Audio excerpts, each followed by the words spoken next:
7:01. Let's go ahead and call this meeting to order. We have all commissioners present.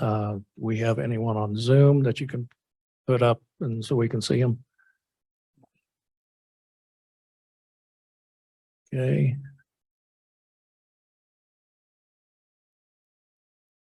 Doesn't get bigger. Okay. Yeah, we're seeing them now. So, and with that, we'll go ahead and do the Pledge of Allegiance.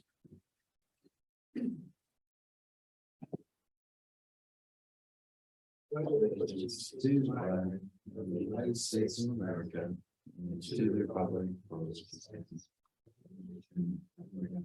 indivisible, with liberty and justice for all.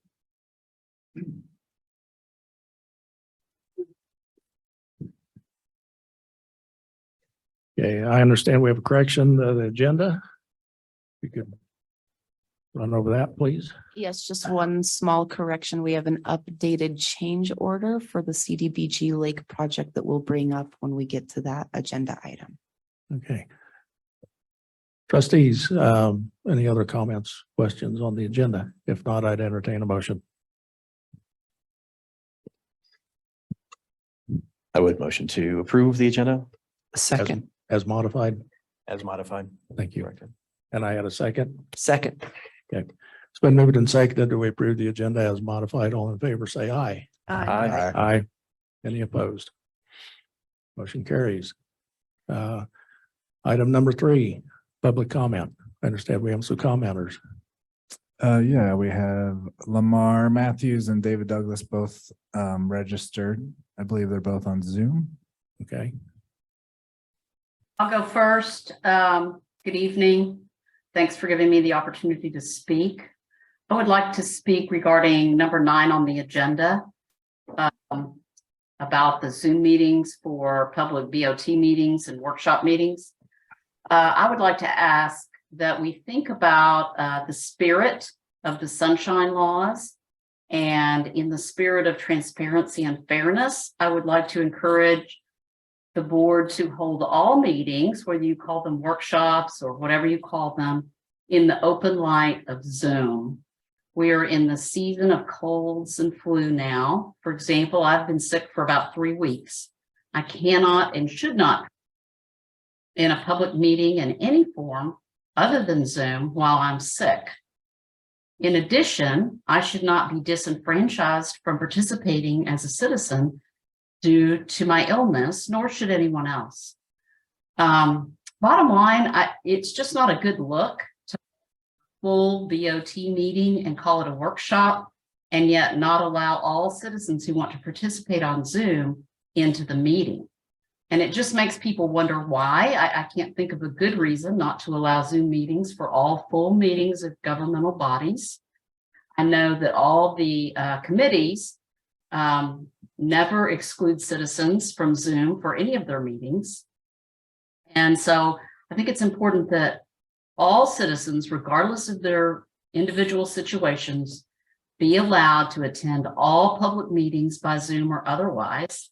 And arguably, in this day and age, one has to wonder if a meeting is truly public if people are excluded by Zoom. Thank you. Okay. Thank you for your comment. You say David's next.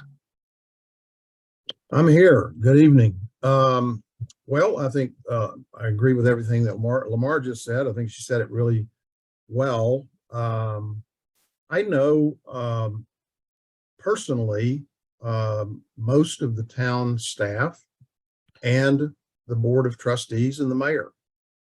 And I honestly believe that everyone, whether it's town staff or Board of Trustees, has the best interest of our town at heart. Don't doubt that for a minute. And I don't think that there's dishonesty in any way, intent by the town employees or the Board of Trustees. My father once said to me when I was a young boy that locks are there to keep honest people out. He said, because if a criminal wants to get in, they will break the lock. And I think that analogy of that to not having public disclosure or transparency through Zoom meetings are very akin. Having transparency is keeping elected officials honest and keeping the public trust. And I think if you enter into a decision to withhold or keep secret a portion of your meetings, it leads to public distrust. So I'm not calling anybody a criminal, because I don't think you are or would be. But I do think that you should pay attention to the optics, and I think that you should always invite fully the engagement of the citizens for which you are governing, and keeping their best interest at heart. Because, you know, in today's world, we have too many corrupt elected officials. And, you know, I'd like to look at Green Mountain Falls and say, you know what? We don't have to worry about that here, because everything that our elected officials do and our town employees do is completely above board. So I would encourage that we always give full access through Zoom or open meetings in whatever meetings the Board of Trustees calls. And one final thing that I'd like to say, and it's on the issue of the new pump station. I looked through those plans, and maybe I'm not good at reading plans, but I didn't see anywhere in there that they really talked about landscaping. And I think in your deliberation tonight on that, that you would ask CSU to put in landscaping that beautifies that pump station to the best of their ability. Because I do think that, I mean, while it's important to have good infrastructure, it doesn't have to be ugly. So I'd like for you to consider that as well. And I appreciate the time tonight. Thank you all. Thanks for your comments. Do we have any other comments? No one registered, but anyone else on Zoom, and then we can go to the room here. Anyone else on Zoom wish to make public comment?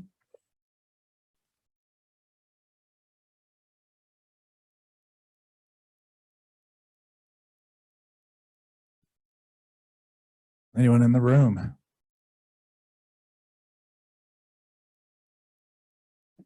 The mic should be on. Yeah, you might have to hit the button to get the blue light. It's on, yeah. Okay. Lisa Bonwell, 10691 Illinois Avenue. I just wanted to also comment about number 9, that I think that the Zoom for all the work sessions should be available. I support that. And in my mind, I'm not worried about dishonesty or that kind of thing, but it really helps understand and inform what the issues are. And I learned quite a bit. So I try to come when I can, but I'm not always physically able to. So I think it's a good policy and a good idea. Thank you. Thanks for your comment.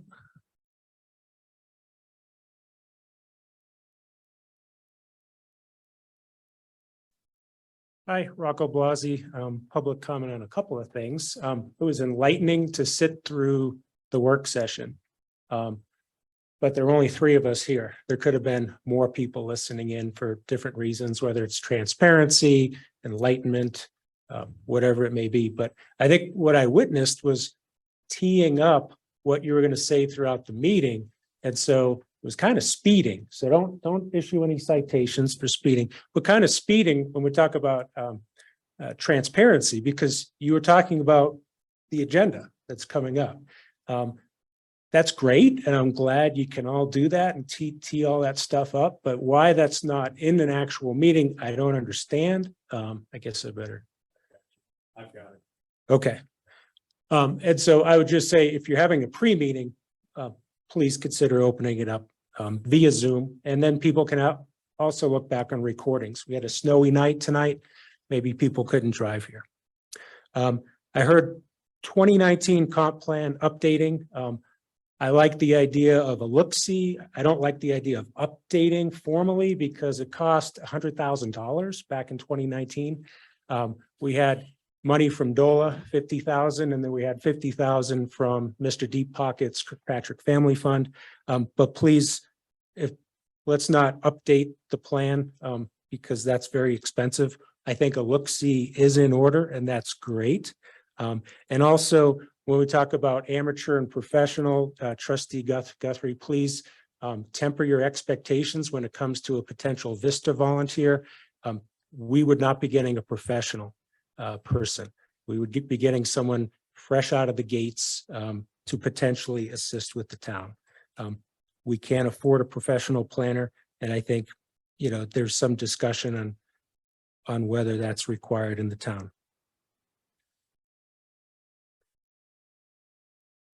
Yeah, that's the core of my thing. I think I might have some comment when we talk about the pump station. And there was a planning commission recommendation that went along with that. So thanks for your time. Thank you. Do we have any other commenters? Last chance on Zoom, anyone, public comment? If not, we'll move on to item number 4, consent agenda. These would be the minutes from November 1st. And if there's no questions, comments, it looks like we do have a question, I comment. have one typo in number 6, the very last line, where it starts removing an S as an alternate. If you could add an E to alternate. Okay, will do. Thank you. Any other corrections, additions? If not, I'd entertain a motion.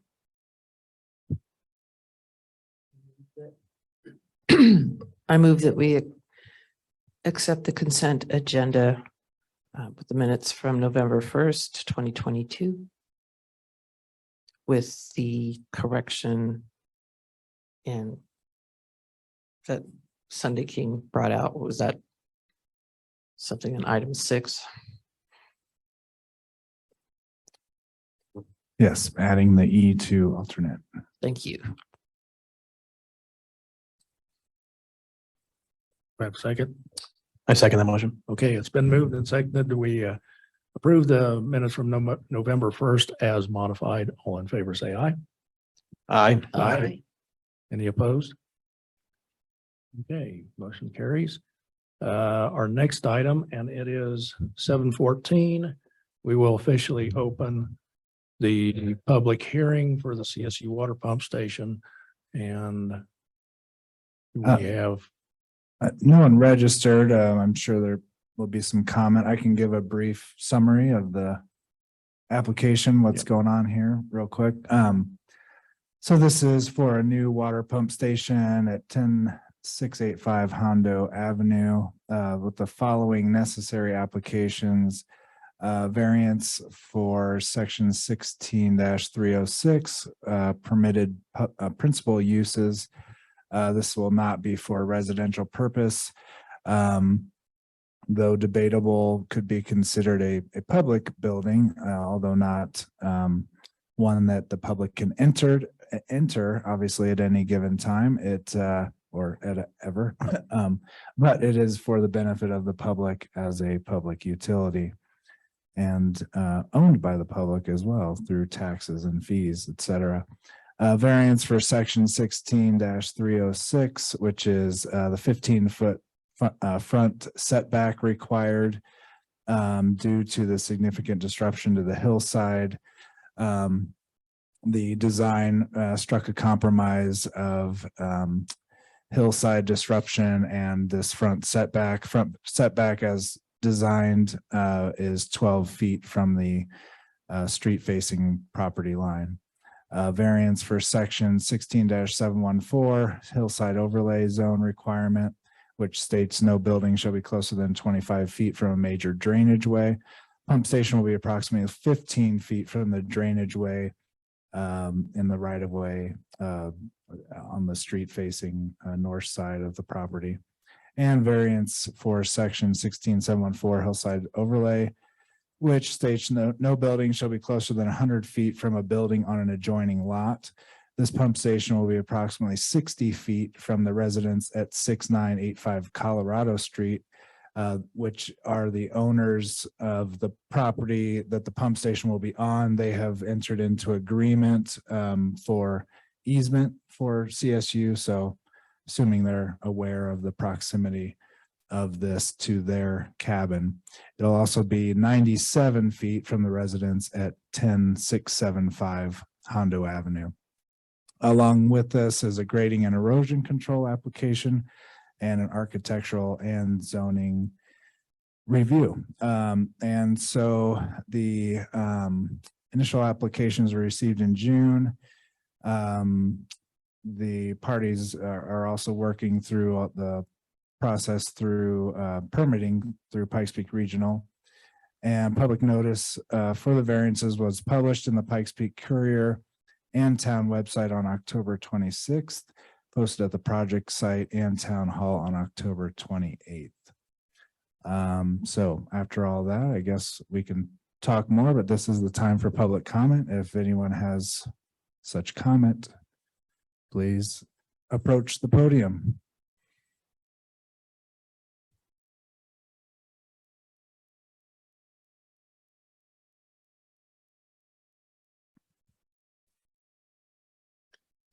Hi, Rocco Blasi again. Last week's Planning Commission approval of this packet was contingent on the town staff finalizing a staging plan presented to the trustees. That was a staging plan for all the materials. Planning Commission unanimously agreed that it was not acceptable to use Olathe as a continued dumping ground and staging site. I asked the town staff, has this occurred? The staging plan presented? I have some information that we can discuss this evening. Okay, so I guess this agenda item is being considered for action. I would ask that you keep in mind the Planning Commission recommendation. And if you are not provided the staging plan that the town staff knew that the Planning Commission required a week ago, if you're not presented that, I would request that you continue this item for a future discussion. Thank you. Thank you. Are there other commenters? Anyone on Zoom wish to make a comment, or anyone in the room?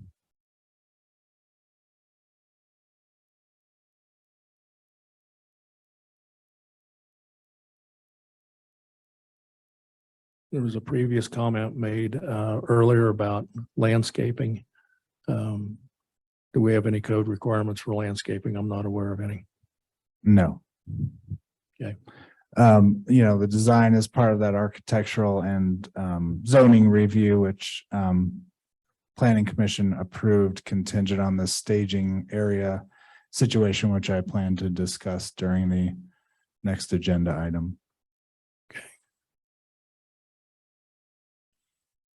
Is there any opportunity for beautification of that area with some sort of? I think we should, if there's no more public comment, I think we should close close the out public public hearing and then you hearing. can discuss And and then we ask can- questions. The developers are online as well. Okay. If there's no more, it's 7:20. Public hearing is concluded and we will move on to the application for the variances. And now we can kind of get into some questions with the developer. And if on the landscaping, you say they're on Zoom. On Zoom, yes. Yeah. We have Larissa Voronova from Colorado Springs Utilities, Sam Franzen from Dewberry and Associates, the engineering firm which developed the plans which are included in the packet. Yeah. So would you like to discuss staging first? I reached out to Colorado Springs Utilities and Dewberry. I received a reply today. I can put it up on the screen here. So basically what has been discussed to this point was using some space along, oh, it's not very legible. Hold on a second. Using space along Ute Pass Avenue. And the initial idea was to use this corner of, and this was way back, when this started, probably in April or May or something, was to use a combination of Maple Street corner here and Ute Pass Avenue, as well as Olathe Street lot, which has been used significantly for the town's own public works uses due to lack of space. Okay, could you put the cursor on the areas again? We bounced. Yeah, the this, screens a so little bit. this red, pink, I can bring up a different document here in a minute, but so this corner, I guess northwest corner of Maple Street, Upass Avenue was suggested, as well as this Olathe Street spot. And that was our initial idea, but then obviously this Maple Street corner is now where the town welcome center hiking sign is. And so that was changed to using the pool park lot and Olathe. And then just recently, well, and then the pool park lot then depends on, is the pool open or not? And then obviously that would disrupt, the access to that for a couple of weeks or a couple of months. And so we kind of have a variety of a small number of options here. I think one other option would be the south, or the I guess we'd call it the northeast corner of Maple, kind of between Maple Street and the upholstery shop here. To me, that's a viable space, especially if the pool opens up. We don't want them to have to, move everything necessarily. Again, as a partner, I guess, on the project, I'm trying to think of ways to make it convenient for them and not not inconvenient. An idea of the Joyland parking lot was brought up, but again, that would be sort of out of town purview. The CSU would have to enter into some sort of agreement with the owners of that lot, and also it's a half a mile away, so I don't know how convenient that is. I haven't had that discussion directly yet with Dewberry, so hopefully we can talk a bit about that now. Also don't know exactly how much of that lot would be offered for the project. So I know that the town public works yard is pretty full. There's not a lot of, which is why Olathe has been used. There's just not a lot of flat, convenient space in town for trucks to drop off the necessary equipment and for workers to park all that conveniently. An idea was brought up to ask about a private lot further up Hondo and Rock, but that was not, that did not turn out to be a viable option either. So I guess we can open it up for discussion. I would like to ask Sam, if you're online, are you hearing this conversation? Yes, I can hear it. Do you know any information about or receive any feedback about the convenience of the Joyland Church lot here? Yeah, so I did talk to the contractor that's on board. And he had said, closer is always nicer. But that's certainly something they would take a look at as far as that lot. And then, like you said, it'd be kind of a discussion with Joyland about how much of that lot could be used and what kind of restrictions there would be. So these are, I'm just showing here, this is the last email with the responses. So that the construction trailer that's needed is 8 by 20. That would fit either in any of those locations, I believe that I pointed out. Other pieces of equipment, 2 to 3 pieces, loader, skid steer, and backhoe at the staging area. 3 minimum 6 to 10 worker vehicles when their multiple trades are up at the site. And like Sam just said, closer is better, but they're willing to review all options. And risk of damage to pavement versus gravel, small risk, all track equipment would stay at the pump station site. Currently, let me get to the plan documents here.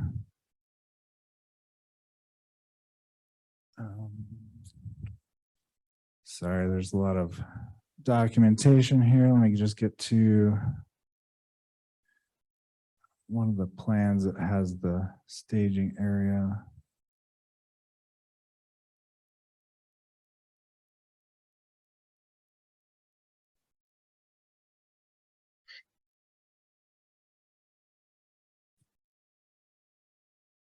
Sorry, it's here somewhere. Here we go.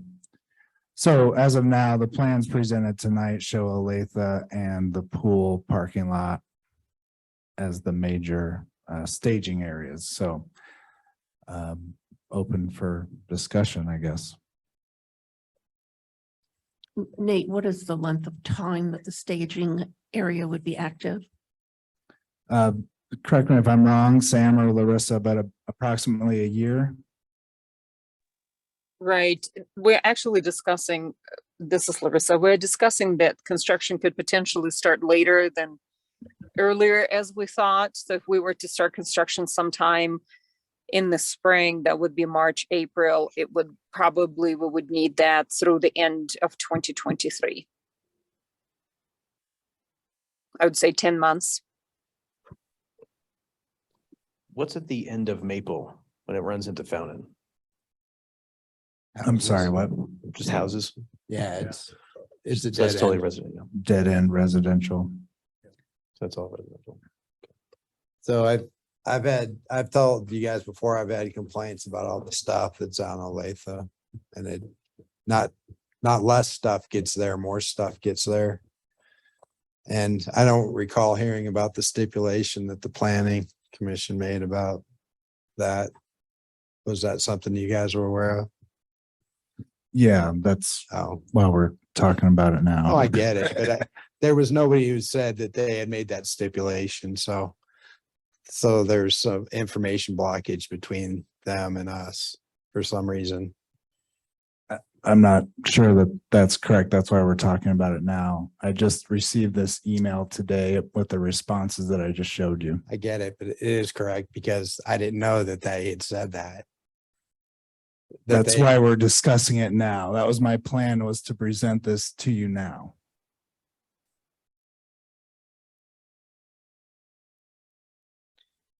So vehicles can park on you and not necessarily on Olathe. The trailer itself, if it was on Olathe, that's a 8x20.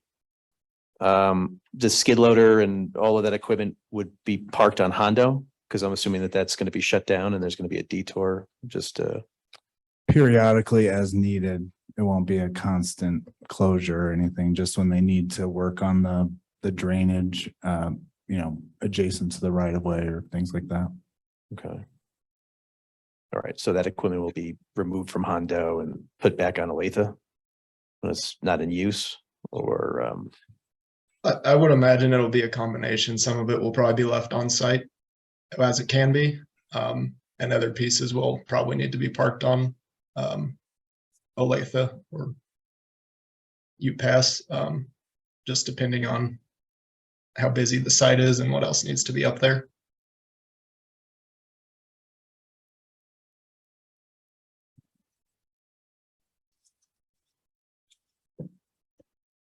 Yeah, I don't know if I'm a big fan of the pool park area either. If we're gonna, I'm assuming the pools, we're gonna try to open it up. Not a big fan of that. I'm kind of wondering if we should have a section on the west end of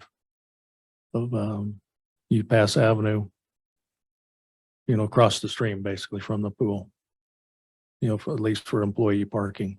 So it'd be on the west end from where the curve comes around. We'd basically block off an area there for employee parking.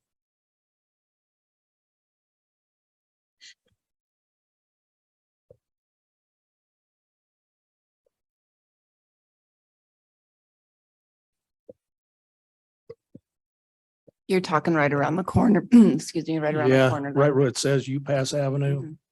they're going that way to the corner. Going to basically to the curve and just have the west end of that for like the. Right employee around parking. Fountain Creek, right against it. Yeah, right. Well, that'd be, it's not Fountain, Fountain's the other one. But yeah, right along there. Right. It would take up some hiker parking, but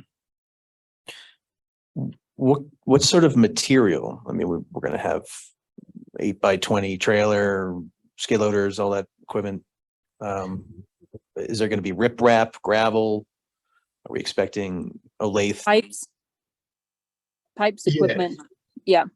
Yep, I would expect pipe, masonry, or sorry, not masonry, but building materials, maybe rebar for the concrete. Just stuff they need to store before they can get it installed or constructed. Right. I'm assuming the pumps and everything else we will try to keep somewhere, protected because that's Yeah. expensive equipment. And we probably will have it in our warehouse if the contractor is able to purchase that ahead of time. I mean, we're dealing here with procurement issues, supply chain issues. Everybody knows what's going on in the world. So we have contractor buying things now because there is a high likelihood they might not just get it in time. So those sort of things.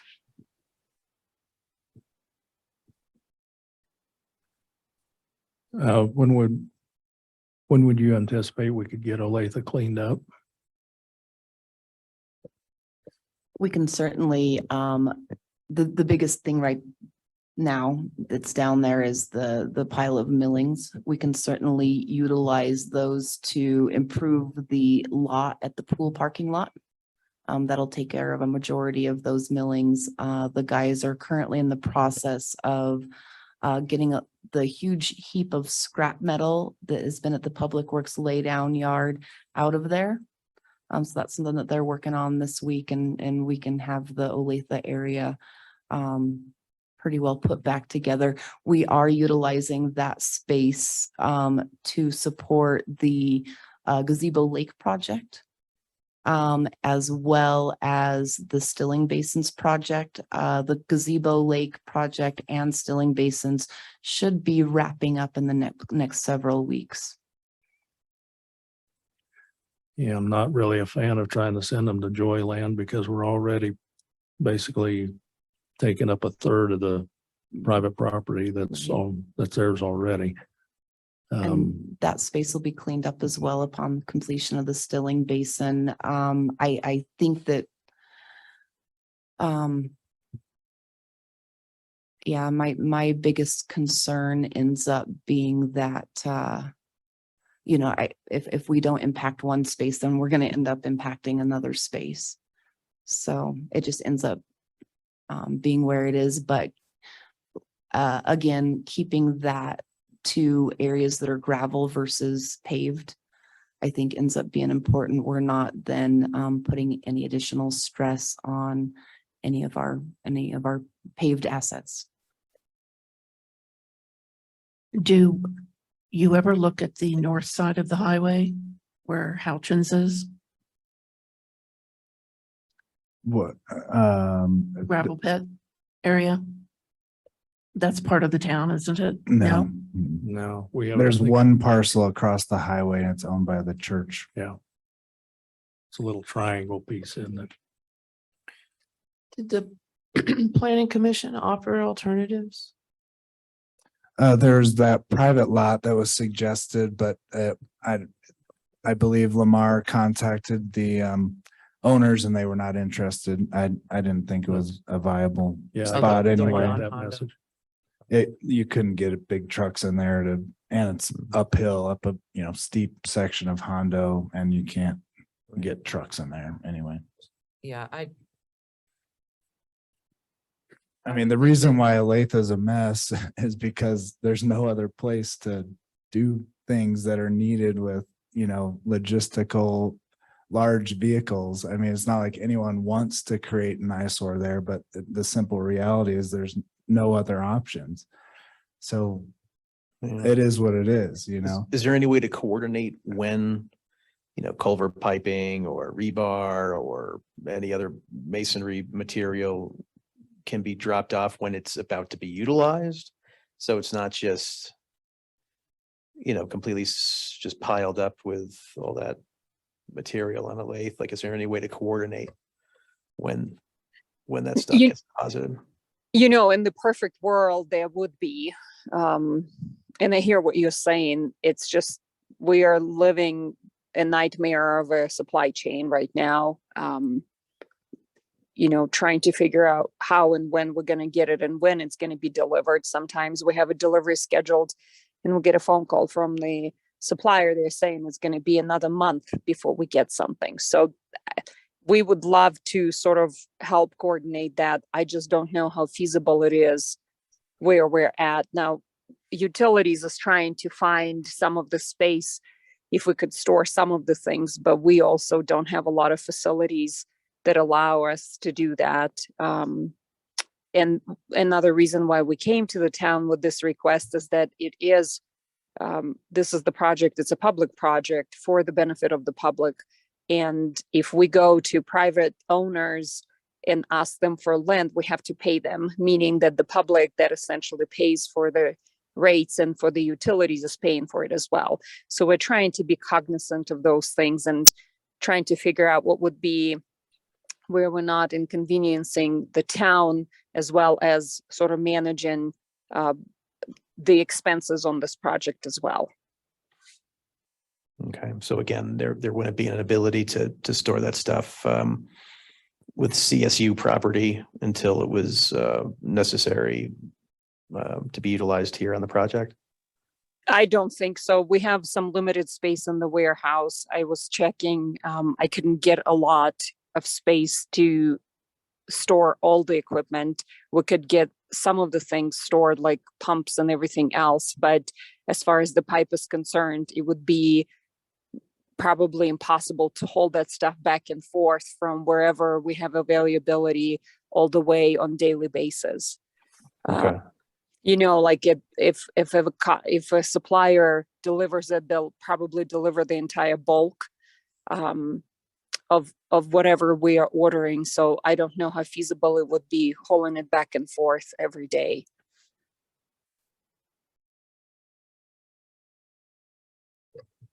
Thank you.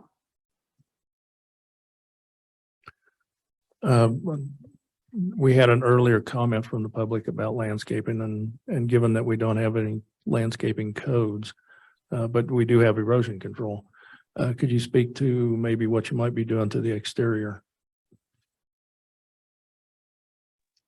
Sam, do you want to take this one? Yeah, yep, I can speak to what we're doing. So for the exterior of the building, we had a architect on board, and he went up there and looked at the surrounding homes and tried to kind of match as best we could with the existing architecture in the area. And then also we tried to preserve as many of the trees on the property as possible. Obviously we had to lose some to fit the building in there, but we did try to preserve the trees as much as we could around the building. That was also discussed with the homeowner whose property it's on, who we're getting the easement from. And then with the with the area we're disturbing, currently we're just planning to reseed it with kind of a native seed mix. There isn't a whole lot of opportunity, I would say, to establish new landscaping vegetation there, just because it is such a steep hillside, and the area in front of the building is going to be used as a parking area for the maintenance vehicles that need to access the pump station. So there isn't a whole lot of opportunity, I guess, to plant new trees or bushes or that type of thing. So right now we have not planned for a whole lot of revegetation. But as you can see there on the building architecture, we're doing the bottom portion is stone, or a stone veneer that, kind of tan browns to blend in with the area. And then the upper portion is a metal building. I forget the exact term, the board and batten siding there to kind of match the wood siding look in the area. And it'll also be a brown color to the gold being just to kind of blend into the surrounding colors and not make this building stick out at all. In your lease with the landowner, who's responsible for, say, long-term upkeep of because even when you do seed, we're going to get weeds. And we are going to probably likely have some kind of codes that deal with, keeping things trimmed back and whatnot. So who has the responsibility then? And that would it be CSU or would it be the landowner? Essentially, the easement gives us the rights to come in and maintain the landscaping. So that's why you don't see a lot of new trees being established, because we don't have the drip system there for new stuff. We discussed some of the bushes, native bushes and things like that could be easily established. But essentially, it will be the responsibility of utilities to maintain that area that we are getting easement for, and pulling the weeds and doing all of that. And we have contracts for that. Colorado Springs Utilities has contractors who come out to our properties and kind of inspect and make sure that there's no weeds growing everywhere, and take care of all of that. So it will be the responsibility of utilities to take care of that. Okay, thank you. How many vehicles are to fit in the lot? We plan for 2 utility vehicles to fit in the lot. It'll just be when they come up to do maintenance or service equipment in the pump station. There won't be any vehicles left there.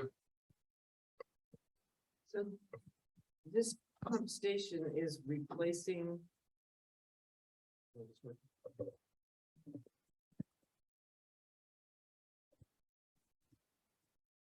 This station is replacing the pump station at, what is it?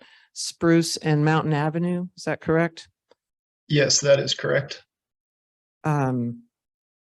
There's never been any maintenance done to that landscaping by the utilities. I've done it, but over the years, nobody showed up except to go into the pump station. So I don't know if there's somebody we can contact for that kind of thing, but just saying, going forward that I wondered who was supposed to be maintaining it, but since nobody was, I did. So no, but it could be an issue. So it's good to know that the Springs is that the utilities are responsible for that. I think at that site there was quite a bit of low maintenance planting done there. Grasses that don't get more than 8 inches tall. But there was certainly no weeding done or, any kind of maintenance. But going forward, I guess we know who's responsible. So thanks for clearing that up.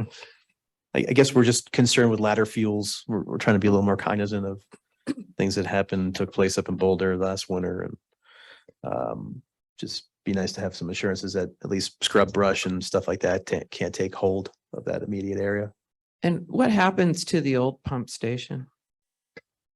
The old pump station will be abandoned. It'll be demolished, cut off below grade, and basically that site will just be regraded and reseeded.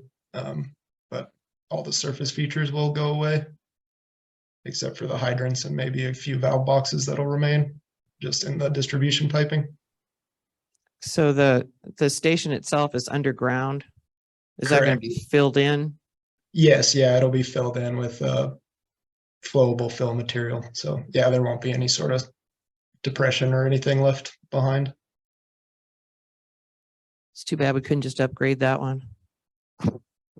Yeah, that one is very constrained, and trying to do any work on that site while maintaining operation would have been difficult, if not just kind of impossible. And there's also no real parking area for Yeah, maintenance. correct. Yep, yeah, they got to just park on the road up there. So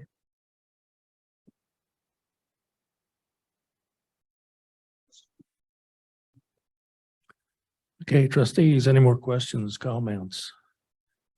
Well, I think parking places are probably the least of the eyesore, just for automobiles, trucks, whatnot, but it's the construction equipment that's that's the eyesore, but I'm not hearing any viable alternatives. Yeah, I'm all ears for them, but I haven't heard any viable alternatives either.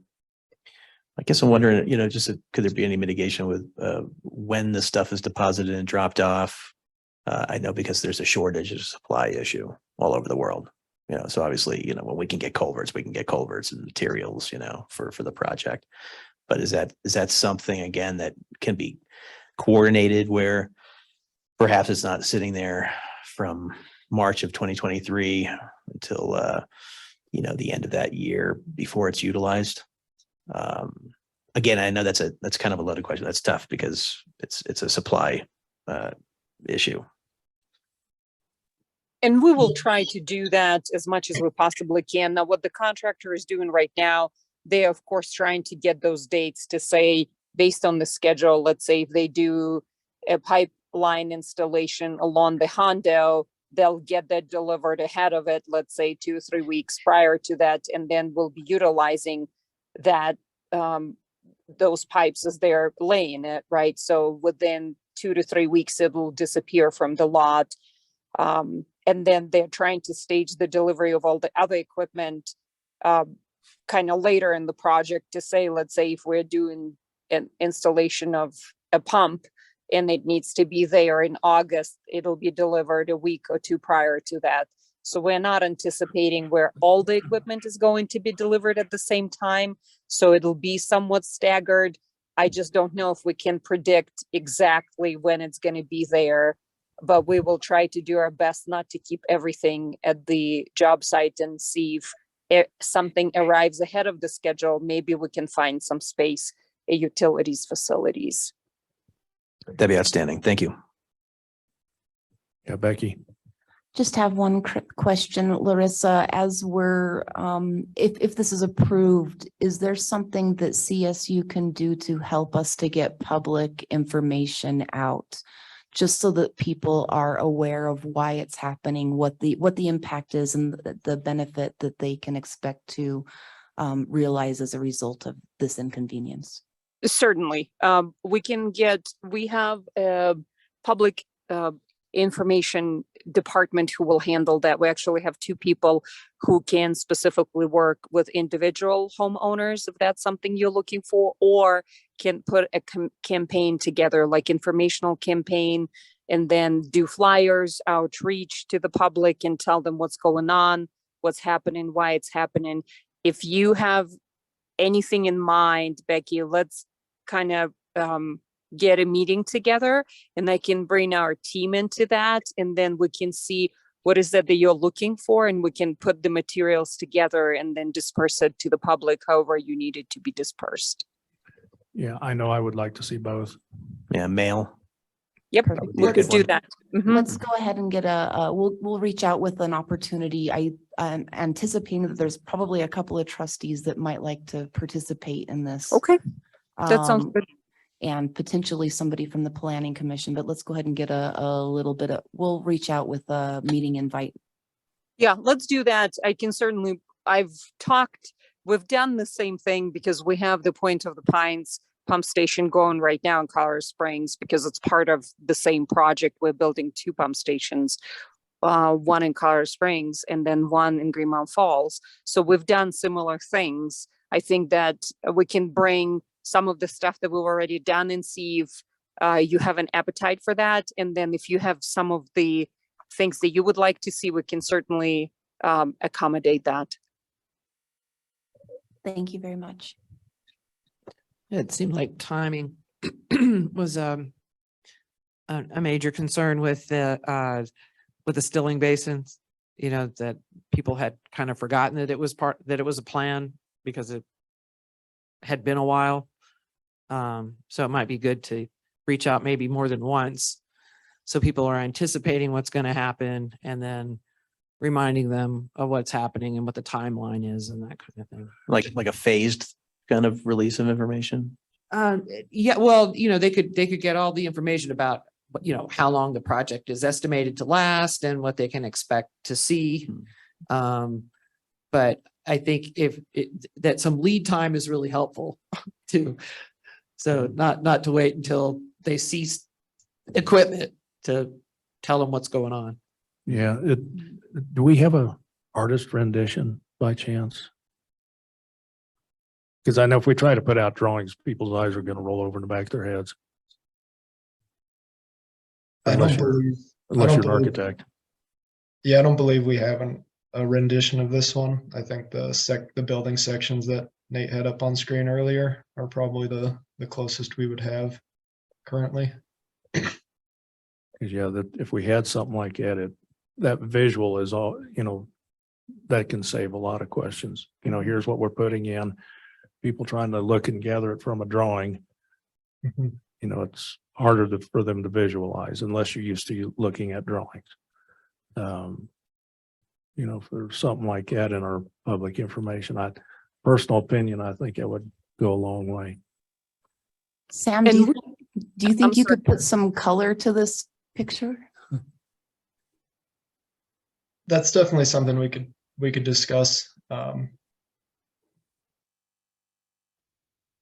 Sure. I don't think we currently have anything like that, but Right. And I don't think when we did the public information campaign for Point of the Pines, I think we kind of showed the area of that because it was in the park, or it is in the Ute Valley Park. But we can see what we could do, put together to help public understand what's happening. We can also get ahead of like some of the road closures so people are aware if there is a detour, and then give them the time frames for those detours and then alternative routes that they can take. That could be part of this mail out campaign as well. Yeah, if approved, the sooner we can start getting work on that, the better. Because I think that is something that I think I'm hearing reasonably consistently is folks don't understand what's going in. Okay. And like I say, we haven't necessarily been in the habit of doing artist renditions or whatnot and trying to get that out in front of folks ahead of time. So that might be something as just a general policy for the town we might want to think about. I think a nice mailer might be a good idea. We can The do that if rendition. if we could get some addresses. I think that's where Margaret will come in. And then she'll get a set of addresses and then we'll just mail everything out with all of that. But we'll run all the information by you and see if you are okay with that or not. Yep, sounds good. Okay. Trustees, any other questions, comments?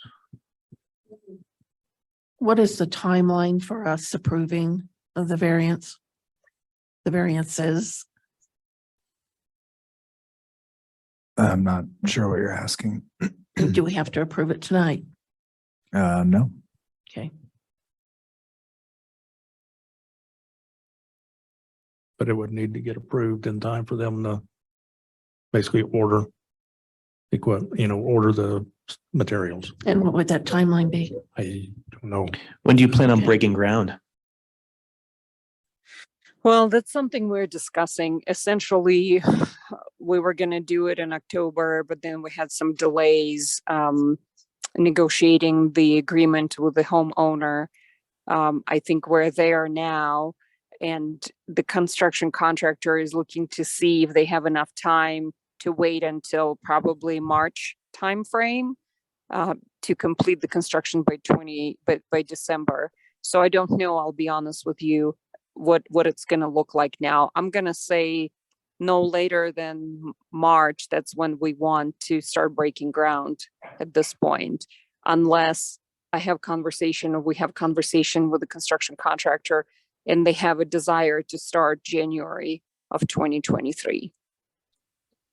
I can keep you updated and send that information to Nate as we are discussing this now with FIFONs.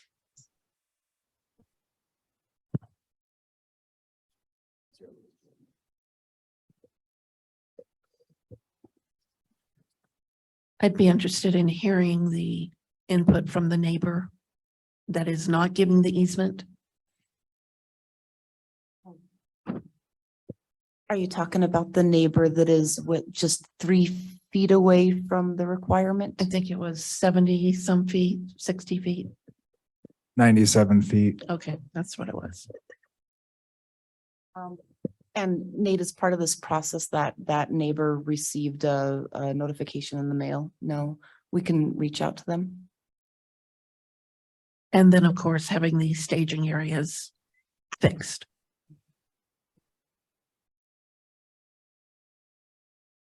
So has there been complaint of those immediate residents in that area? I have not received anything, but I did not mail anything out either.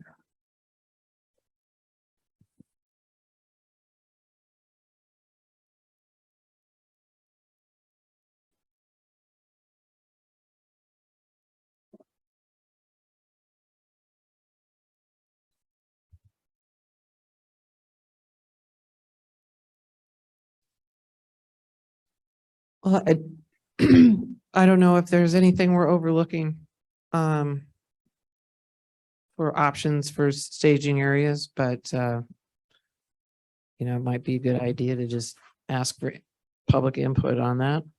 People have some ideas about some option that we haven't discussed, but I don't know of one. I mean, Yeah, it's I look at our town-owned property, and I've looked at our town-owned property quite a bit over the last few years, and we just don't have that much.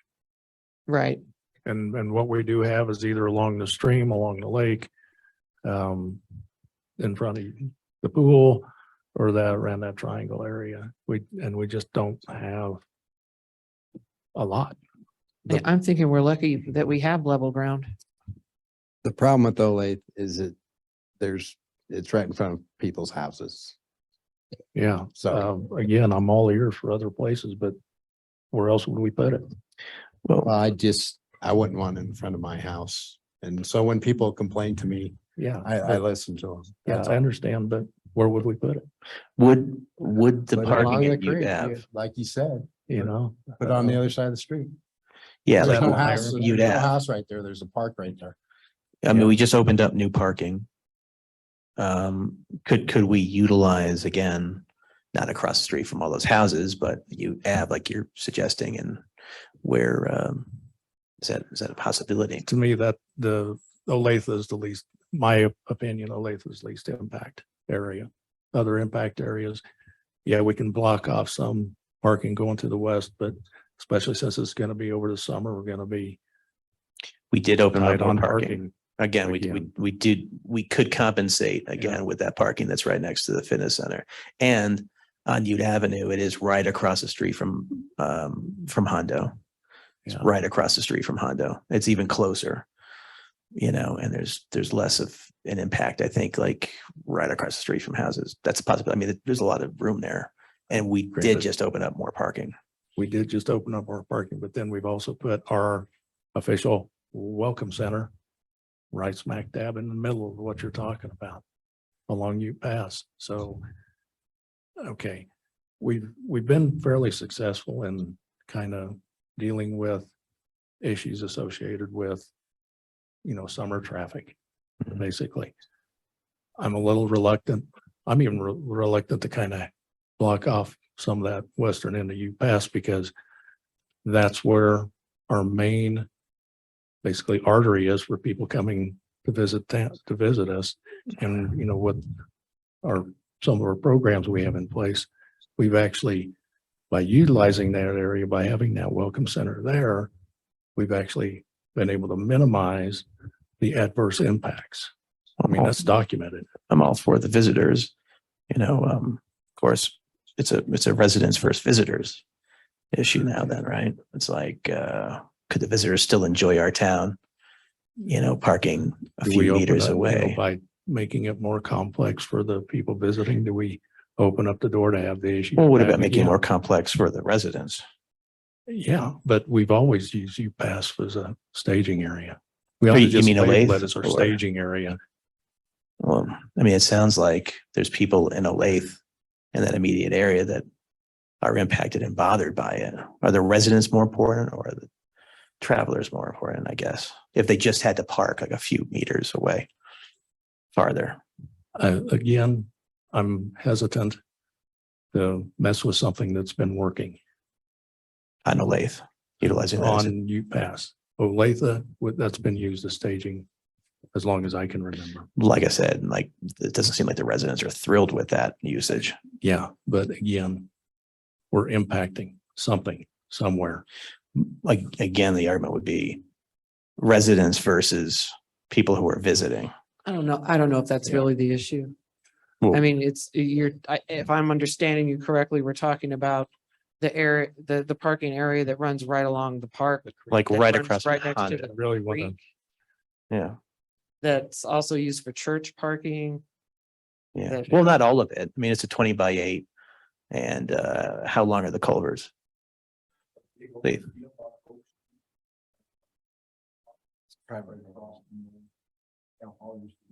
So a big open field across Oak Street, the marshal is suggesting. I would love to have that big open field on off Oak Street. Yeah, I would love to have that piece Private. of property. It's private, yeah. It's private. Okay. Well, again, do we wait till the first meeting of December? You know, to define exactly where we're going to put this. Is it reasonable to reach out to somebody on Oak Street to just ask? I don't know. That's a question for the board. Do we just wait till the first meeting of next month to determine where we're going to stage a lot of this stuff? Are we going to get any different answers? Maybe. I mean, it's a possibility. The only thing I would like to caution the commission with that, if utilities is going to utilize private property, we have to enter into legal agreement with that private owner. We have to compensate them for that because it is a liability for the public or for utilities as owned by public to utilize property without proper agreements. And as we enter into negotiations with that, it could be lengthy and potentially non-existent if the owner has some certain demands and utilities can't meet them, being a public entity.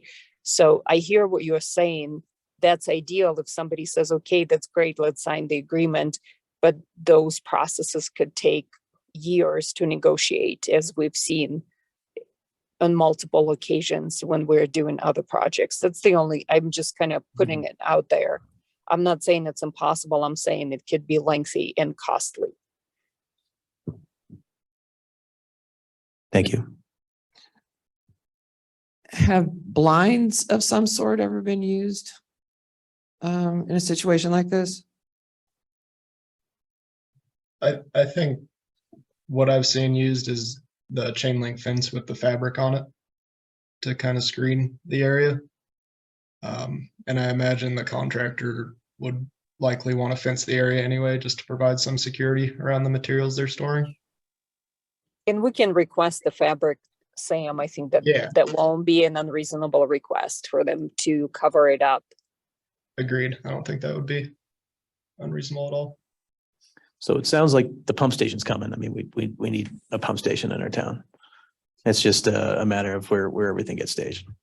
I mean, I'm not gonna lie, I kind of like the idea of like Ute Avenue, like right across from Hondo, outside of the immediate resident area of Olathe, if they've been having issues with noise and machinery and, you know, but if it's an image issue and something for visitors, that we couldn't utilize Ute Avenue right across from Hondo because there's a visitor sign there. I don't know. If that's gonna, I think the park is for everybody. It's not just for visitors. right, it's for everybody, but is it less impactful to utilize that area than Olathe? I think, Kind you of know, a if shot you on that. just imagine if the stuff was, if that was the staging area, how often you pass Avenue would be blocked, you know, while they're trying to move Across equipment the street with stuff. Yeah. in the street. Yeah, I think. Are they gonna have to do that flexibility in anyway, the though, street. moving from Olathe to Hondo? not on UPass Ave. They wouldn't be Right, but loading trucks on UPass Ave. But that would be the area right on UPass Ave. You don't think that area is going to be large enough for this, for the staging of the project? You're talking about on UPass Ave, where Yeah. the parking area is? Yeah, right, right there, right across, you see a lathe with the box there, and then southeast down U Avenue, before the upholstery shop, right across from Hondo, right across from like literally where they're gonna be doing the work. They'll be 50 meters, 30 meters away from the actual project site.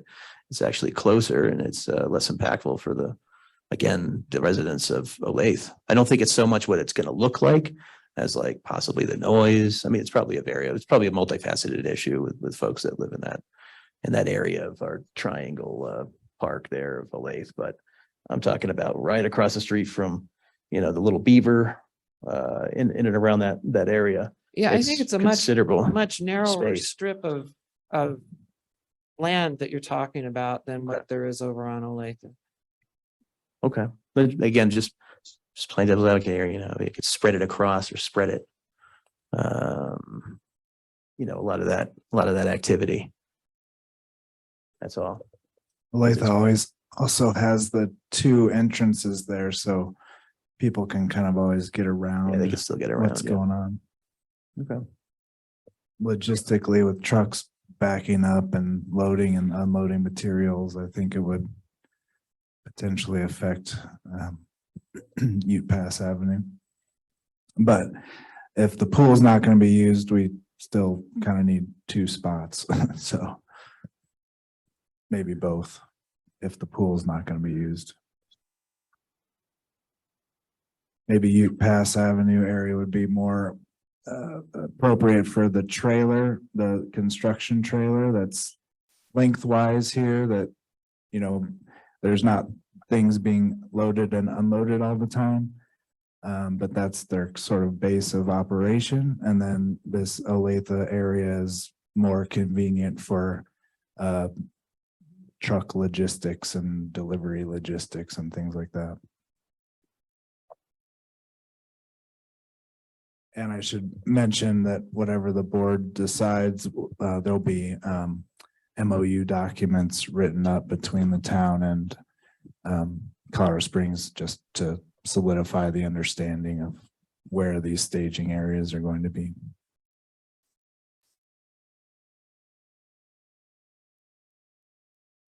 Okay, trustees, any more, or are we ready to make a motion?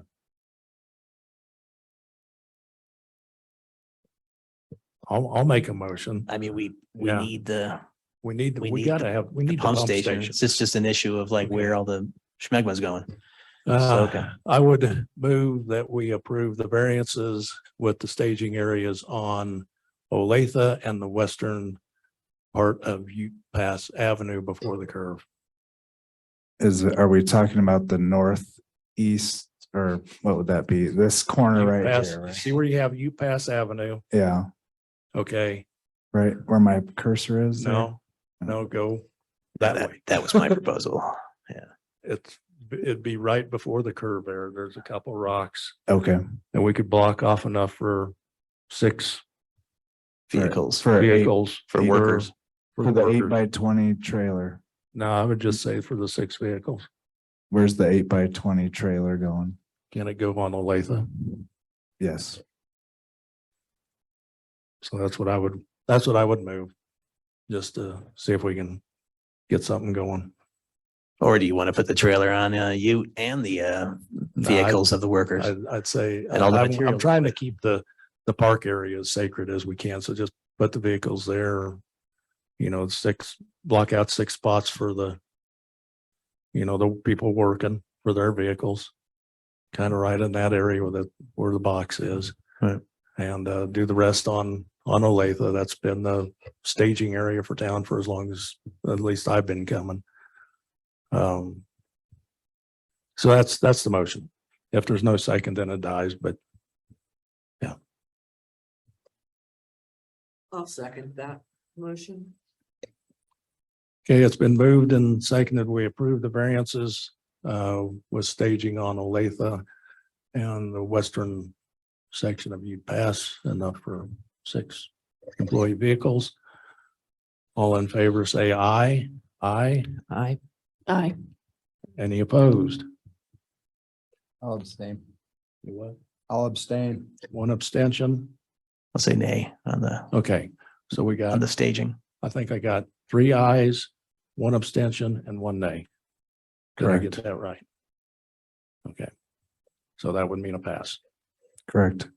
So, Sam, I think we should redraw maybe these 2 documents with, and if you want, I can draw a more precise area here on Ute Pass Avenue for mapping.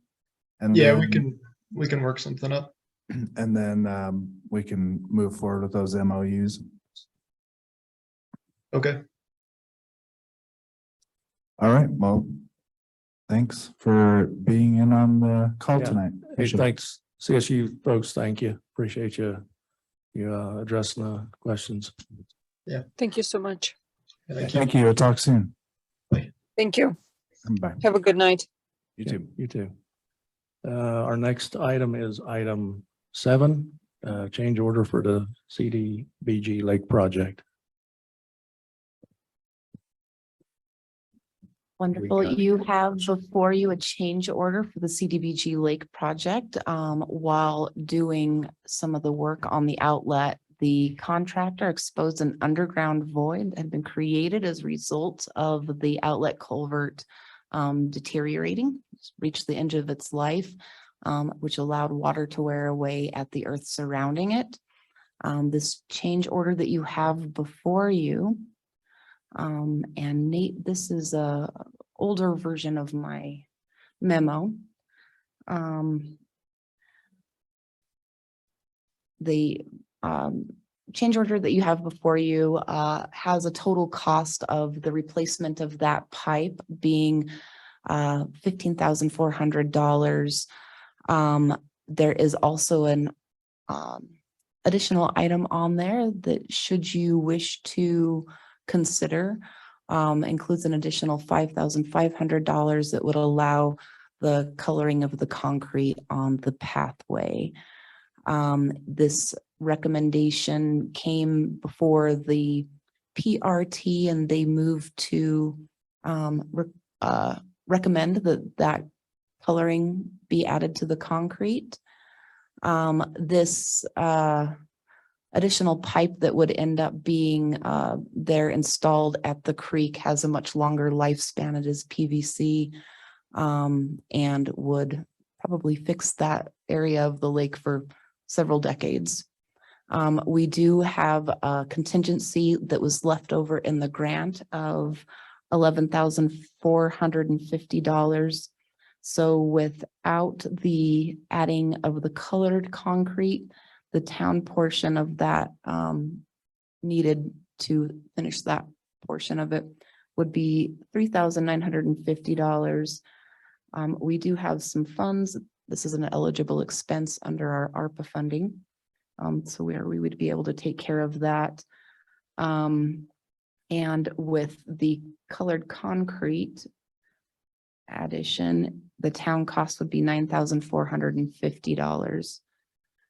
And we do have that updated change order. The 2 were included in your packet.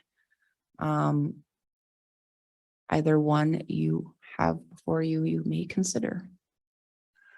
Okay, so total cost of the town is, we probably ought to summarize that again. So the total cost to the town after the grant portion, without the colored concrete, just for fixing the pipe, ends up being $3,950.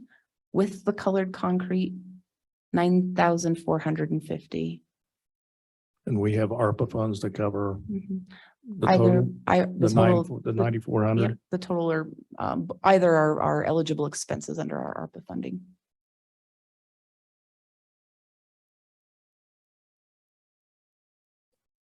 The color that was recommended by the PRT for that tinting of the concrete ends up being a terracotta color.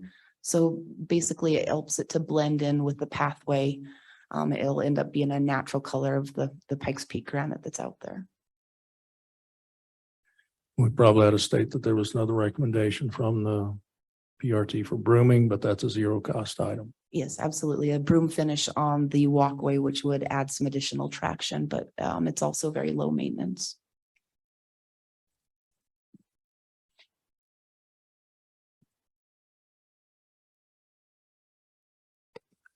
Trustees, any questions, comments?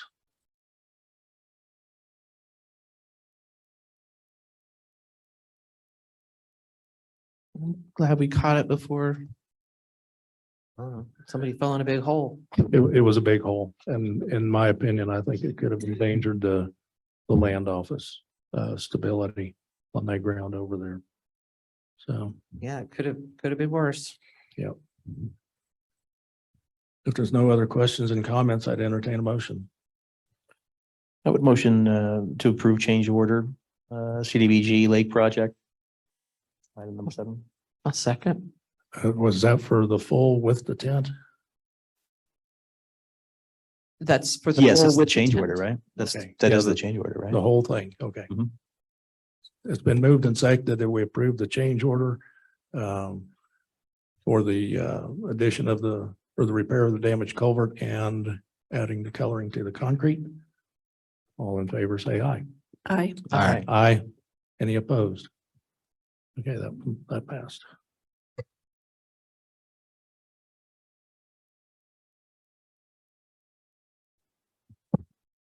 Okay, our next item, item 8, the application and MOU with Downtown Colorado Inc. for the AmeriCorps Vista Volunteer. How about to summarize? Absolutely. So this is this would be an MOU. You have also in your packet the assignment description or a draft assignment description.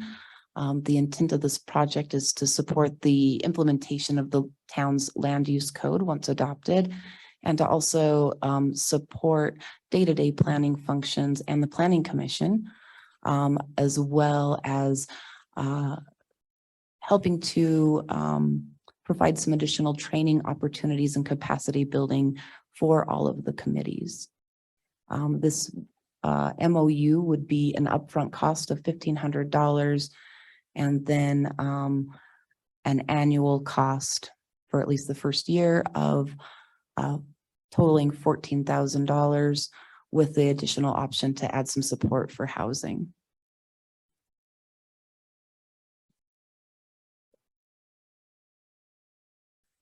And we're going to attempt to summarize some of this discussion that we had during the work session. I think there were some concerns identified with budget, adding another position.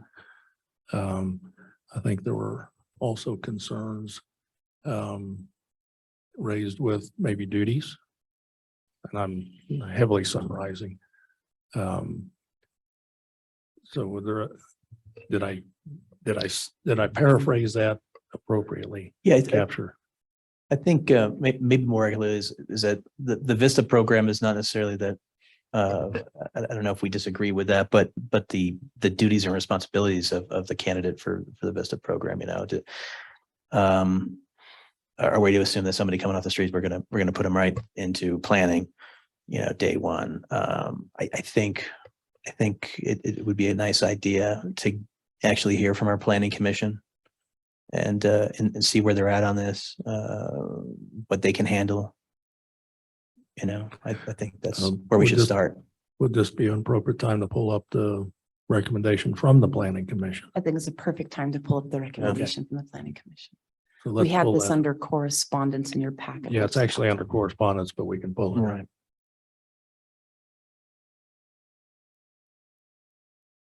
Thanks, Nate.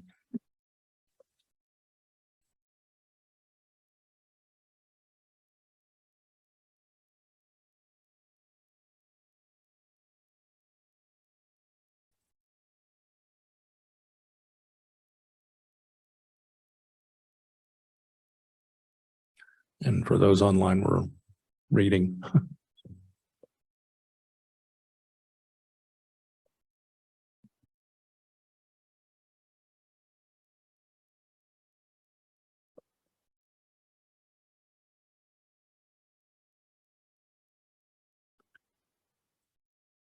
So trustees, any additional questions, comments?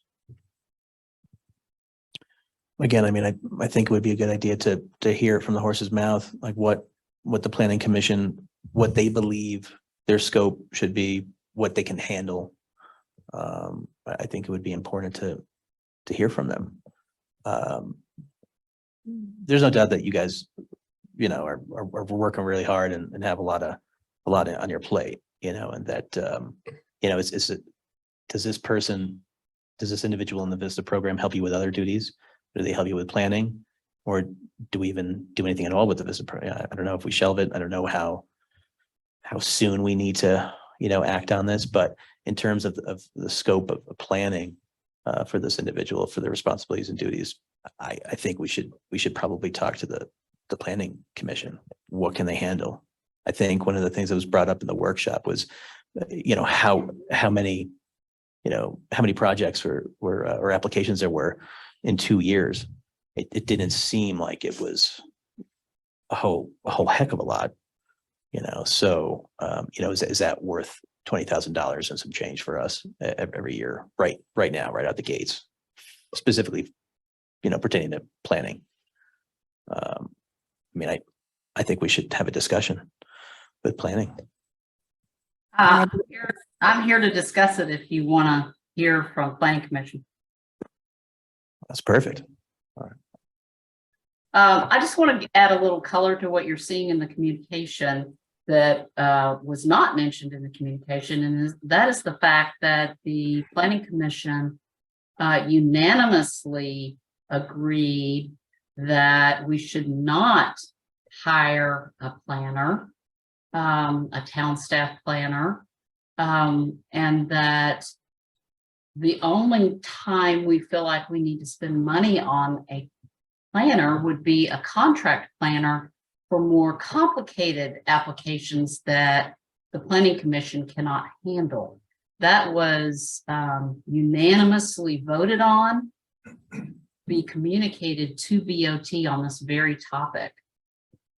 The planning commission in the past has not had a planner at all and done well.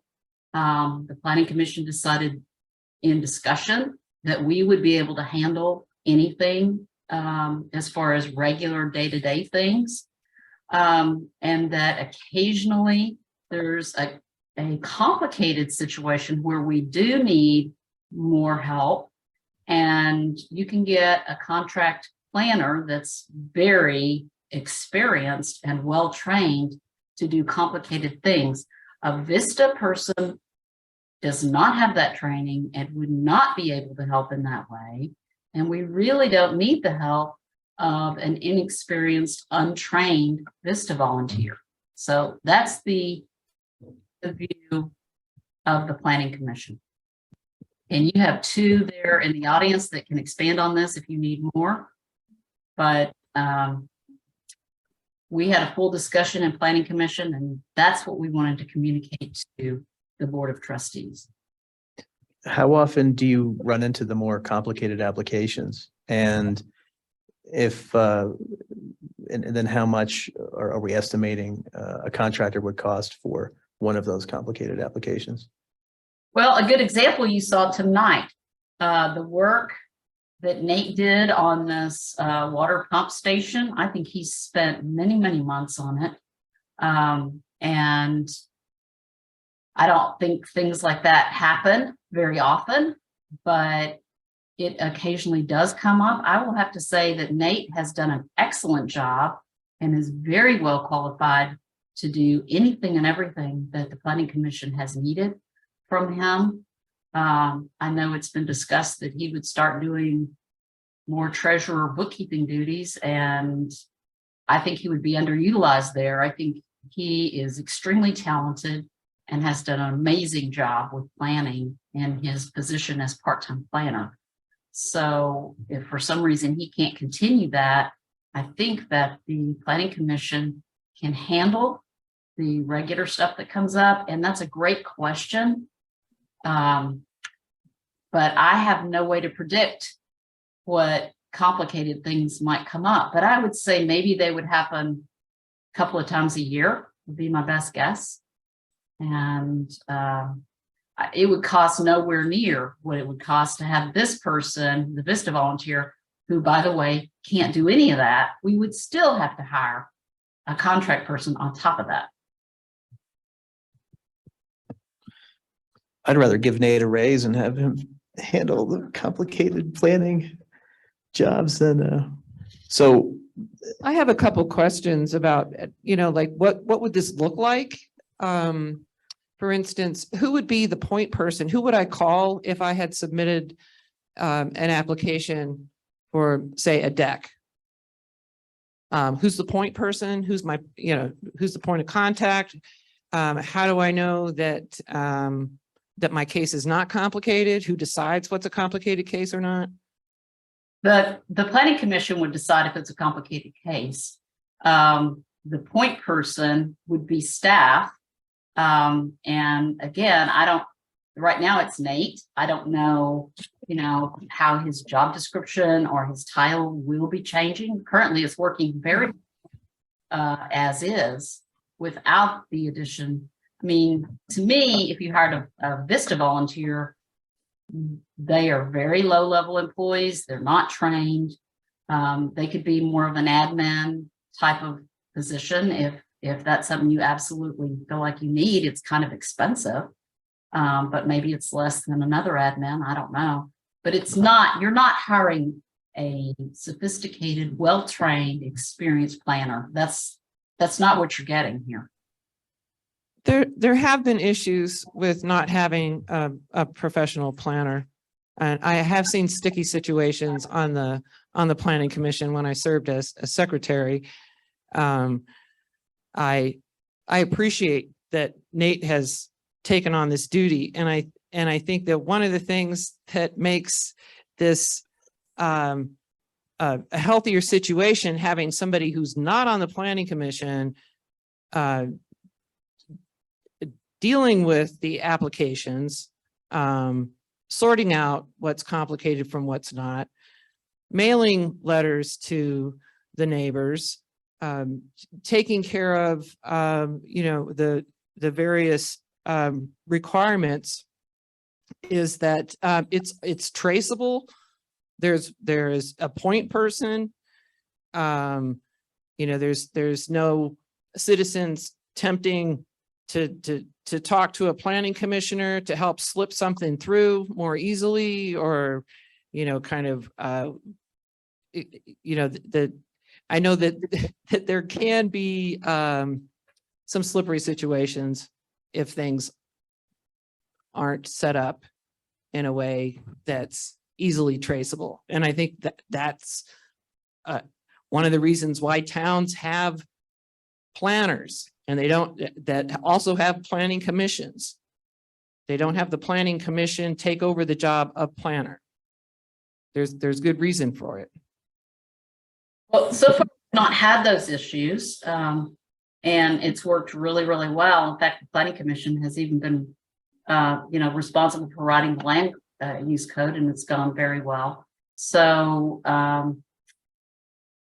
think we may be a solution in search of a problem, because we really don't have a problem right now. Well, Nate's been taking care of the job of planner. And that's what I think they want to help take off his shoulders. I appreciate that a planner would need training. Certainly a Vista volunteer would need training, and I'm sure the staff is aware of that when they, as part of this discussion. I'd be really surprised if there is a lack of work for a planner, that this Vista volunteer would not have plenty of other responsibilities to fill the time if there's not a sufficient amount of work as a planner. I would certainly invite the staff to let me know if that's not the case, or if they have a different vision.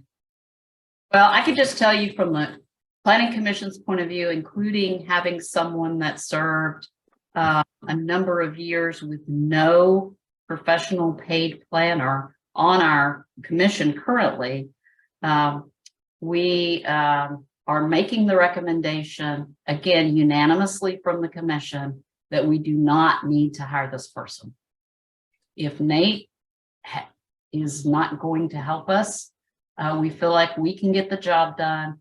And it's very easy for us to tell if there's a complicated situation. And a Vista volunteer couldn't help us with that. But it could be very helpful to have a contract planner to help us with more sophisticated things, and we can handle the rest of it. That is the view of the commission. So, Okay, so who would be the point person if I have an application in? Who do I call if I want to follow up to find out where my application is in the process? well, we would work with staff to figure that out. No one's told me what Nate's going to be doing. No one's told the commission what staff support we would have. But I assume that we would have some sort of staff support. And I would hope that this doesn't complicate things if you have several people that are taking care of different applications. Well, there is I need to chime in about the code that's being developed under table 5-1. There is a conflict. And with this basic recommendation, in that planning commission is the appellate, and we cannot have the same people making the decision who are also part of the appeal. They have to be independent. Now, Would- are there ways to deal with it? Probably. What would Right some of those now- ways be? What do you think, like the manager, or like how would that be handled? I don't know. In fact, I was gonna put it back onto the planning commission to, okay, if you, to go along with this recommendation, how would you update your new code? Okay. To me, that's an action to the planning commission. we're happy to Develop take that that. process. We're develop happy the to take process. that up. Hey, Lamar, Yeah. you're out of order. Sorry. I was speaking. Sorry about that. But yeah, it would be an action back to the planning commission to further develop the process. Okay, so to figure out the appellate issue, point of contact, because All that Yeah. stuff. again, I mean, we're still not getting a professional planner out the gates with Vista. I guess it's also going to come down to how Nate, how you would want to maybe delegate that, those I- jobs Yeah. to the planning commission. And I'm kind of thinking that this would be something that we would table. yeah, I would personally like to see more developed 2023 budget before we go adding positions. So yeah, I think I'll go ahead and move that we table it for now, with the action being planning commission, develop the process. And we need to, in my opinion, we need to probably see a little firmer budget before we go adding positions.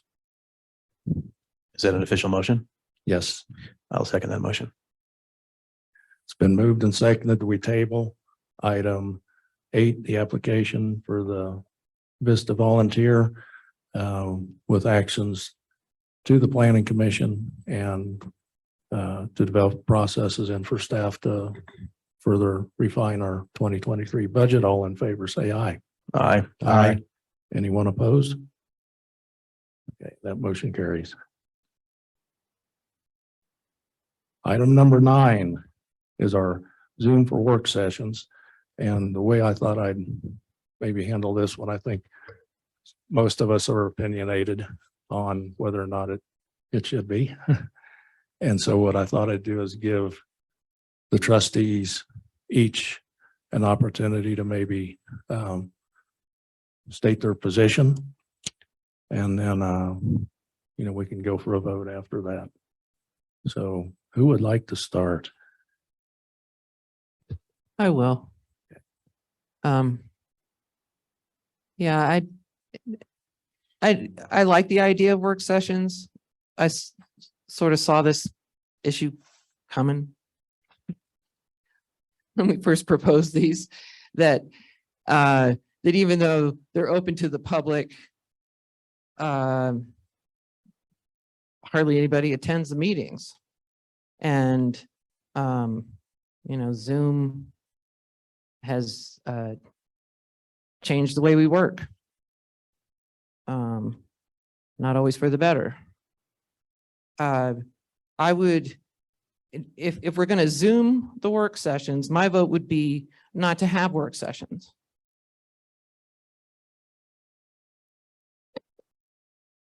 Who would want to go next?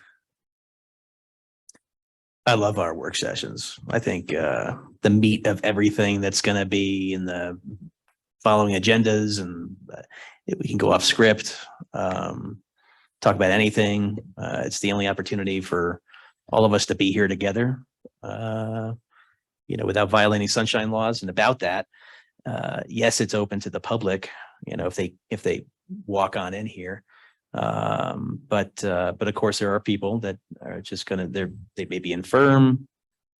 They may not be able to get down here. I think it's important for the committees and our commission to be able to listen in as well, because a lot of the stuff that we discuss is, it's applicable. It's important, it's important for them to listen. The public as well. I am all for Zooming our work sessions. I think it's transparent.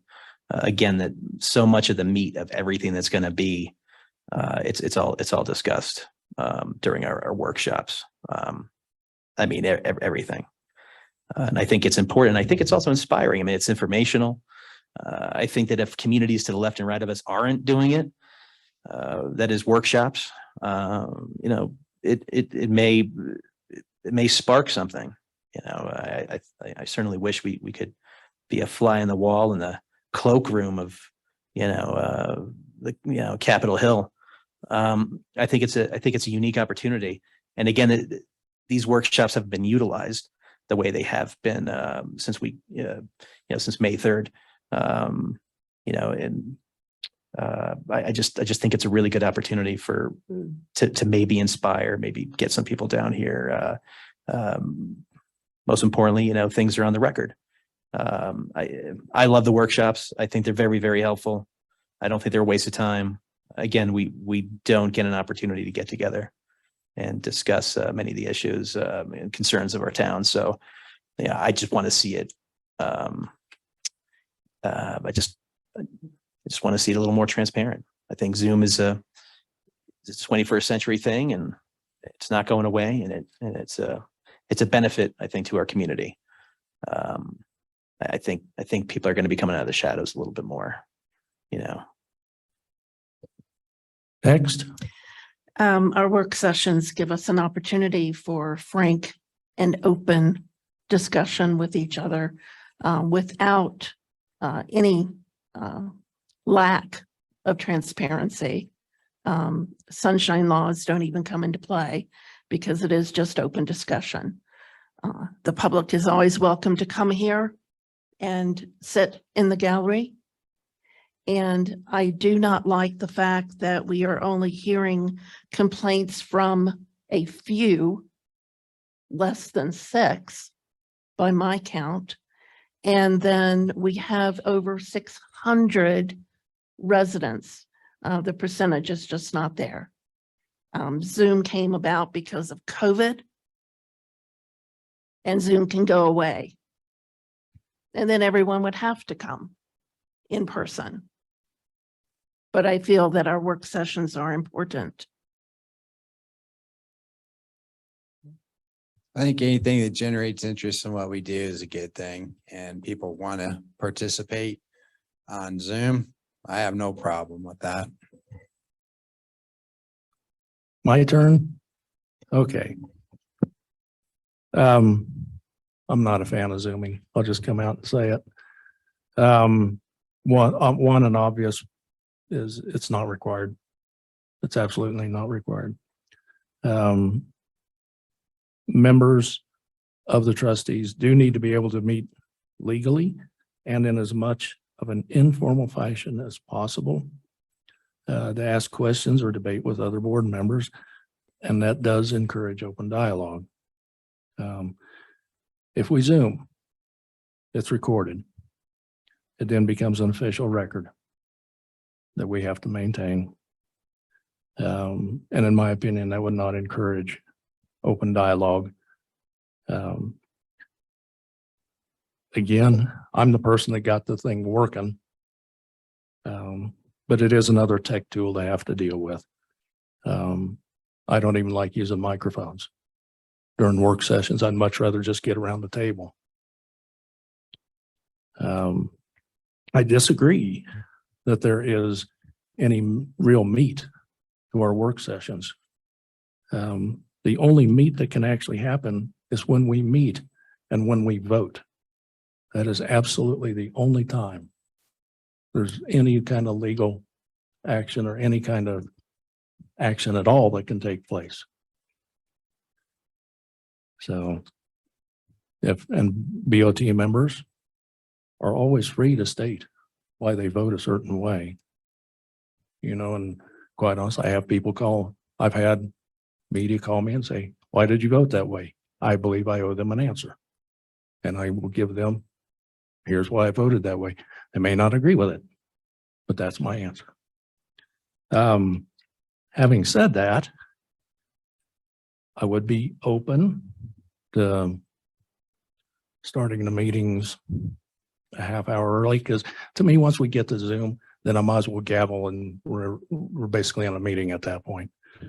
I'd be open to starting the meetings a half hour early and basically reserving the first half hour for just questions. You know, basically from the trustees to the staff and some of that dialogue. I think it's going to hurt the dialogue personally if we go that way. So that's how I feel about it. And with that, I will entertain a motion either way.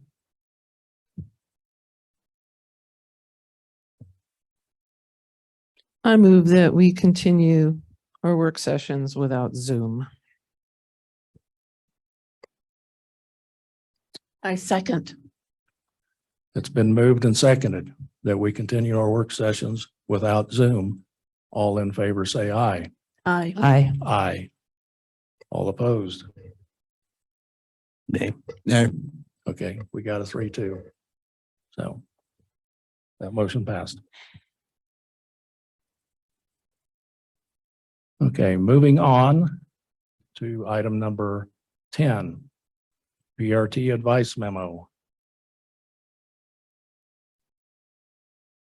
This was actually already dealt with. This was already dealt with. My apologies to the PRT committee. They did make that recommendation based on a little bit lower amount of the concrete tint. I'm hopeful that they're still a fan of finishing that project nicely.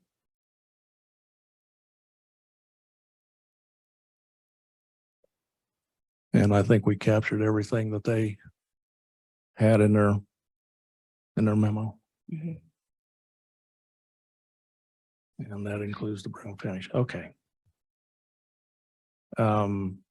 It says action on the agenda. Mhm. Haven't we all, it would just be That was part of that. part of the other. That's Mhm. great. Okay. So no action on item 10. Do we have to do some kind of a motion since it lists action?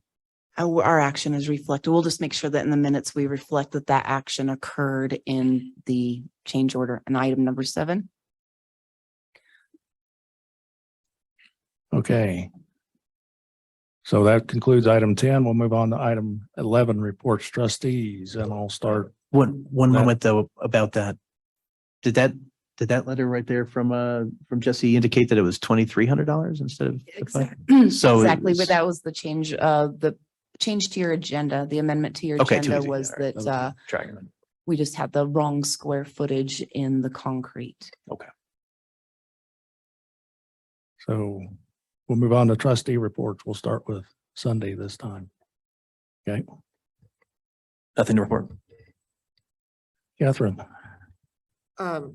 The PRT will be having an on-site work session on Wednesday, November 30th at 1 PM at the farm stand.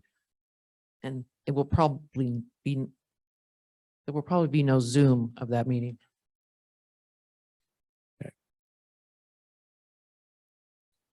Don? Nothing. Okay, I've actually got maybe a fairly lengthy one. I apologize up front.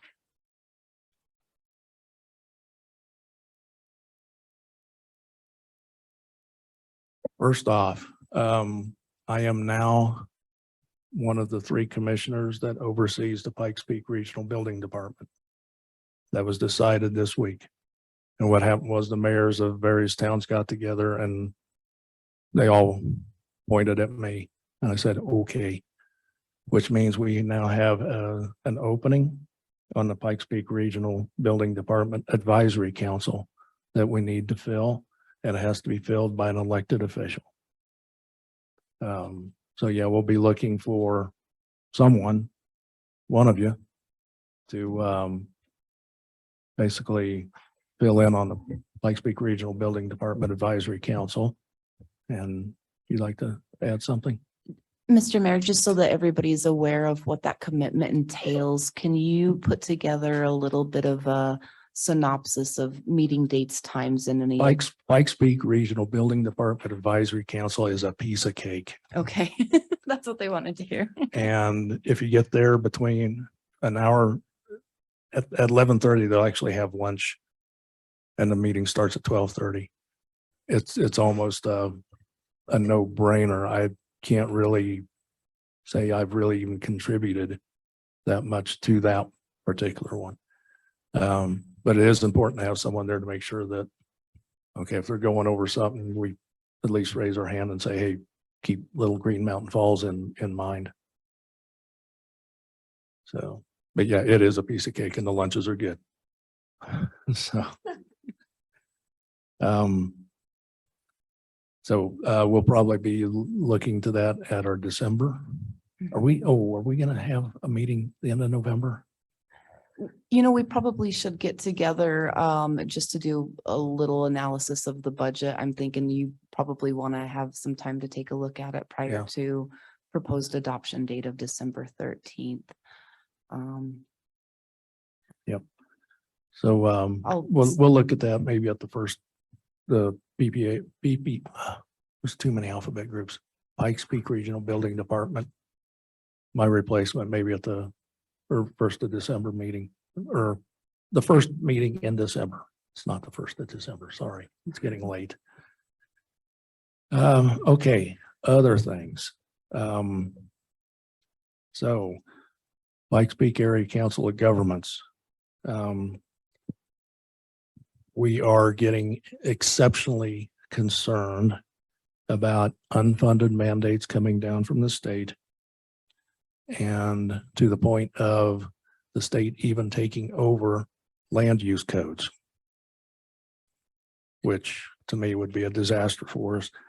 My understanding, if I heard things right at the meeting, was evidently some of the legislators are not satisfied with progress on workforce housing and wildland urban interface. Yeah, so there's potential talk of basically taking that up to the state level, which would be pretty much a disaster for us. I've actually looked over the wildland urban interface codes.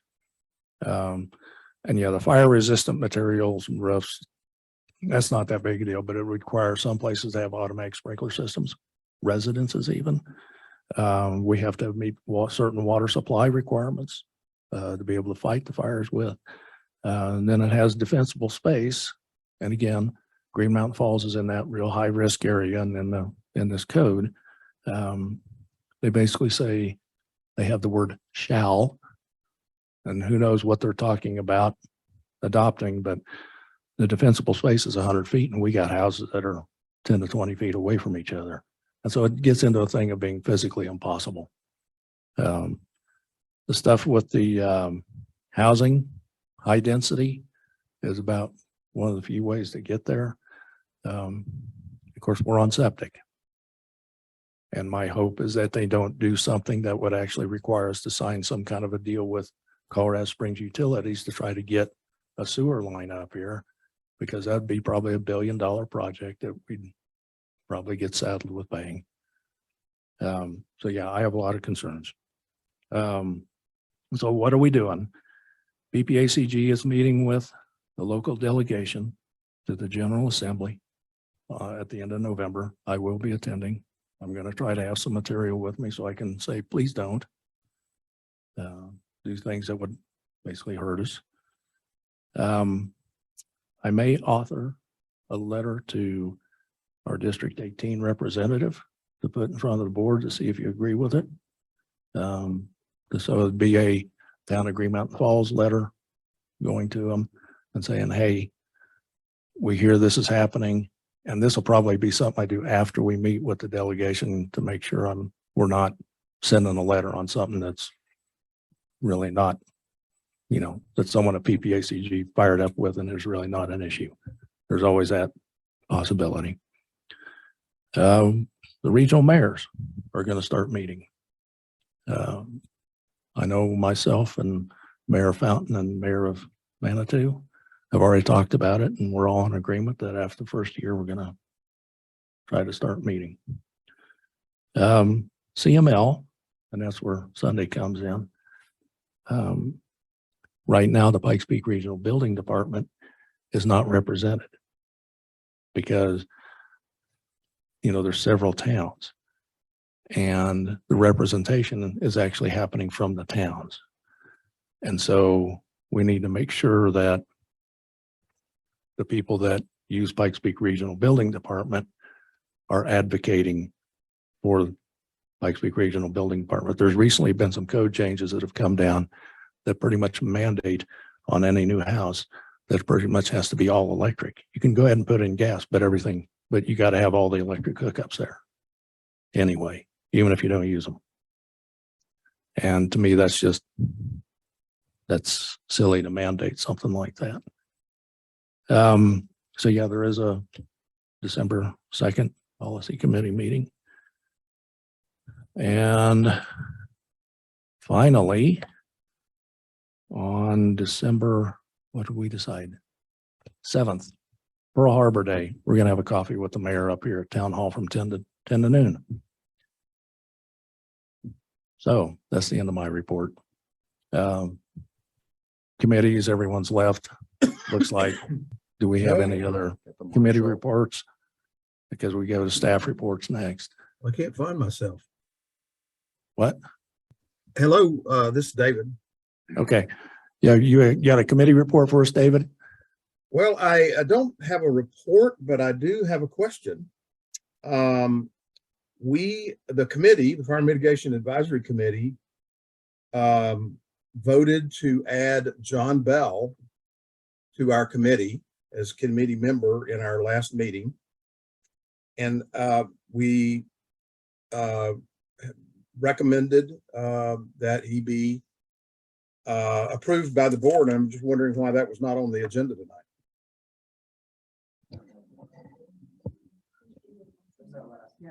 Yeah. Okay. It was at the last meeting. It was on already in. It was on the first. It was approved. Yeah. It's approved November 1st. Oh, it's been approved? Okay. Yeah, it's been approved. All right. John is aware. Okay. Right. Thank you. Yeah. Okay. Thank you. Okay. Any staff reports?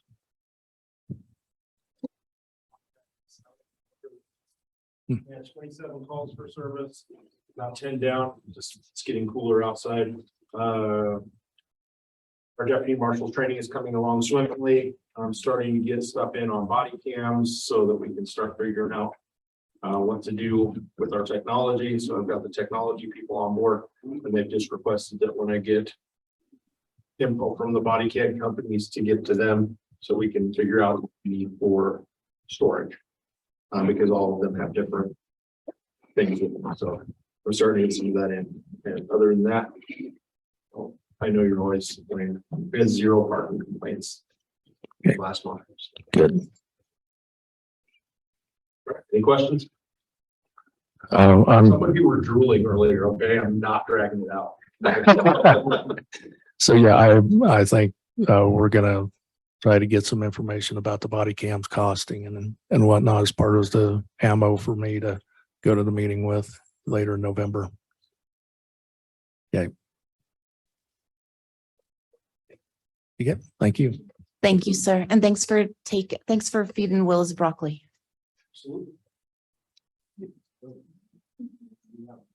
Anyone have any last minute items before I gavel us out of here? Okay, it is 8:56. We're adjourned.